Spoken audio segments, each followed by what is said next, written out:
How to unlock success by avoiding the trap of big expectations. I remember the first time I learned how to ride a bike. After several false starts that involved me and my brother scraping our knees and becoming bloody messes, we were able to stay on that bike. It was one of the happiest days of our lives. There's just something about that "I did it" moment when you push on one pedal then the other and it quickly dawns on you that you won't fall off the bike and hurt yourself again. I suppose it's close to the feeling of a bird flying off its nest for the first time. Sadly, far too many of us quickly go from the thrill of discovery and achievement to the expectation that now we can do the most extreme version of whatever it is we achieved. Talk about getting ahead of ourselves. But we do it anyway. The interesting thing about my biking experience was that we automatically assumed that the next day we can race in the Tour de France. We basically racing all around the block.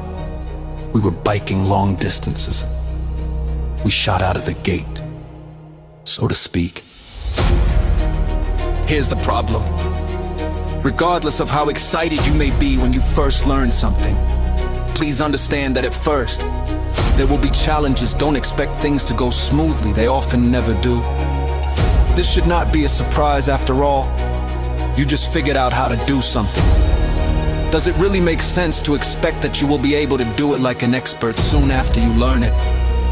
I know it sounds reasonable, and this seems logical, but let's face it, people often throw logic and reason out the window when they get excited. Instead, be prepared for hiccups down the road. Sure enough, I almost got hit by a car. I missed becoming a potential quadriplegic by mere inches. In fact, I could have been killed.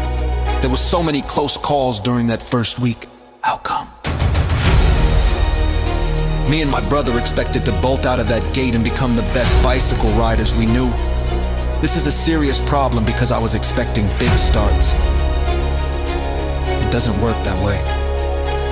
Regardless of what you're doing, regardless of what you're focused on in life, don't expect big starts. Instead, understand that change happens in two ways. You can be making incremental changes externally, and this is a good thing. However, at the same time, you're also changing from within. You think you may be going on a process. In fact, you may be thinking that you're going on a simple journey from point A to point B.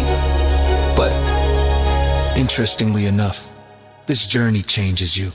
The process that you're in, regardless of how complicated it may be and regardless of its specific details, changes you. Allow it to happen. Allow the stage to sink in. This is how you become more self-confident because this is based on competence. Competence is based on lived experience. It's not something that somebody gives you. It's not something that happens randomly. It's definitely not something that occurs to you magically, mystically, or accidentally. You have to work for it. You have to sacrifice. You have to commit. To figure out how this all works out to create in you unstoppable self-confidence. Stay tuned.